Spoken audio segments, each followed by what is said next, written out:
Hi, today I'm going to talk about cancellation of removal, also known as 42B. A lot of people refer to it as like the 10 years rule. We get a lot of questions regarding this topic, and today I wanted to go in detail to discuss who qualifies for this topic and what are the niche important details that clients or people that want to apply for this relief they need to really be worried about.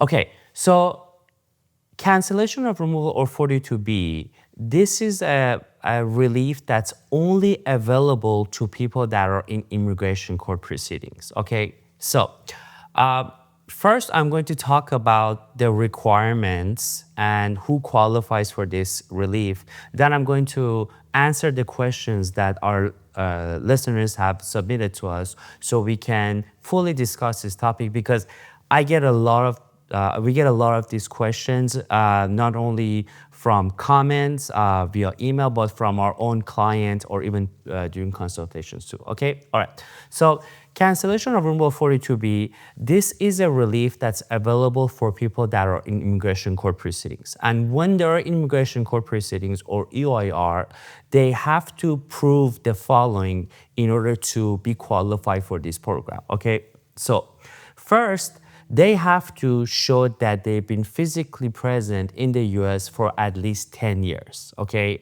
This 10 years is counted from the time that they have been issued a notice to appear. That means once they have been sent to immigration court, from that date of notice to appear, they have to show that they've been living in the US for at least 10 years preceding the notice to appear date, okay? That's very, very important, okay?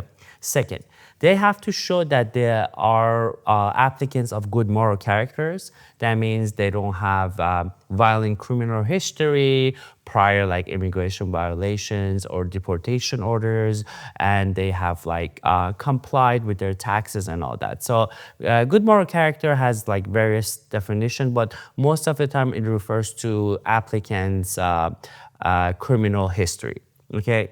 So the third requirement is that the applicant should not have any sort of disqualifying criminal history or immigration violations. So if, for example, they had prior deportation orders, they don't necessarily would qualify for this, or if they have like if they're ever been convicted of like aggravated felony or certain criminal records that would disqualify them from this relief.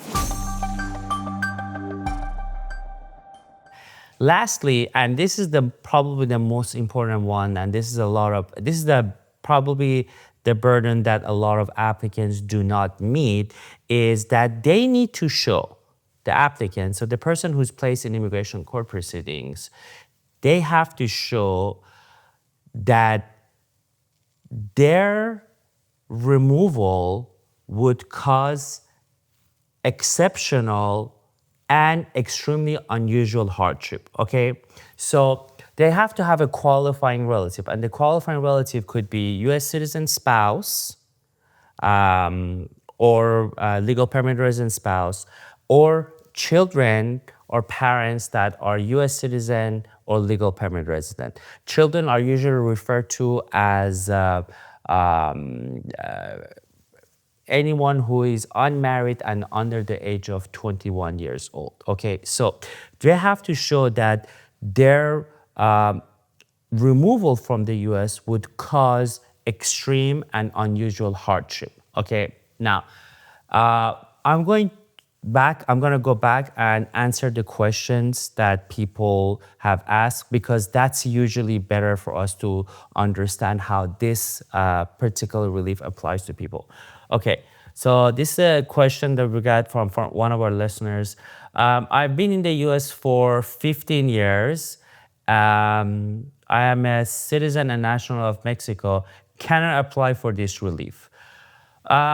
This is very vague. The answer probably to this question would be no, because in order for this individual to apply for this relief, they have to be placed in immigration court proceedings, okay? So just being in the US for past 10 years, and filing your taxes doesn't necessarily qualify you to apply for 42B. Another question. I am a citizen of El Salvador and I've been here for 15 years. Can I apply for 42B with USCIS? The answer to this question is also no. 42B cancellation of removal is a relief that you can only apply with immigration court, also known as EOIR. Okay, so this is not like a asylum where you can apply with USCIS or a DACA or I-130 petition. And the way usually people are placed in immigration court proceedings is they probably have had some sort of a relief that was denied from USCIS, and then they were sent to immigration court. Or when they entered the US, they were placed in immigration court proceedings. Most of the time, people that have been in the US for a longer time and they have had some sort of a relief that was denied. Because what happens is that when an applicant applies for a relief, like for example, for asylum with USCIS, when that relief is denied, it's not necessarily denied. It's referred to immigration court for a review. So the denial sends the applicant from USCIS to immigration court for a review of that application. Yes, it is denied, but it's not necessarily denied because you were referred to immigration court. Okay, all right. This is another question. I've been here for 12 years. My son is 12 years old and he has a disability. Do I qualify for this relief? It's a little, this question is a little vague because we can probably answer this question when we are throughout in like a consultation because, okay, like I said, when this client or this person who's asking us a question that they've been here for 12 years, okay, fine. But are you in immigration court proceedings, okay? And since you were sent to immigration court proceedings, in the past 10 years, can you show your continuous physical presence? And what is your son's disability? Does he have like autism, Down syndrome, or a minor disability? I mean, it's bad for someone to have it anyways, but does he have like minor ADHD or something that can be later fixed? Because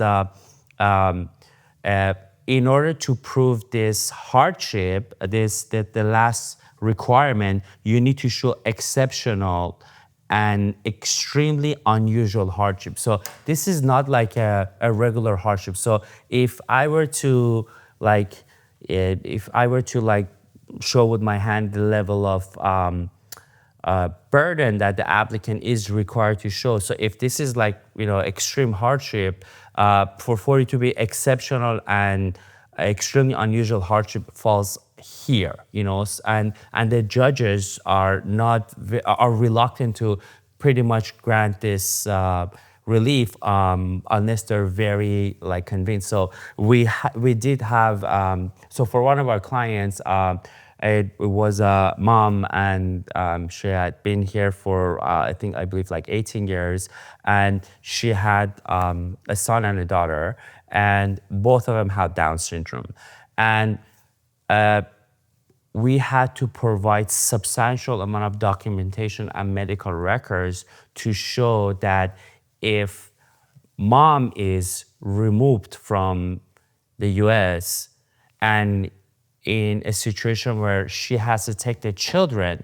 to her home country, those medical facilities and those medical treatments are not available in her home country. So that's a very high standard to show. So of course we won that case and she's very happy. But one of the usual standard is when a US citizen a qualified relative, which is the mom, parent, spouse, or children, they usually have like a very harsh medical treatment or a disability. Okay, so one of them is that. But judges also look at the totality of circumstances. Okay, they don't just look at that one particular minor hardship. They look at all the other relevant factors. So if, for example, in this situation, even though mom has two U.S. citizen children that have Down syndrome and they have this disability. But if mom, for example, had like a very substantial criminal record, that applicant would not have been qualified for this relief. Okay. Okay. So another question we have here is that if I have been living in the U.S. for 15 years and I'm placed in immigration court proceedings and I meet all the requirements, what if I have a DUI? It depends. It depends. I mean, one DUI for the most part is okay. It doesn't necessarily affect your good moral character, but the judge wants to see whether you've taken substantial action to, for example, complete your probation and you've attended all your AA classes and you've paid like the restitution required to court, and you don't have any other arrest or any other encounter with law enforcement regarding this incident. Okay, this is the last question. So the question that the listener asking here is that, does my wife qualify for this relief as well? So if you and your wife are jointly in court, you both have to meet the requirements in order for the judge to also grant this relief to you as well. So that you have to have like the 10 years, no disqualifying criminal history, and you have to meet the exceptional and extremely unusual hardship. You don't necessarily have like a derivative relief where just because you got it, you're going to get it as well. Thanks for watching us. Please visit our website at www.adhamilawgroup.com and listen to our podcast. And follow us on social media.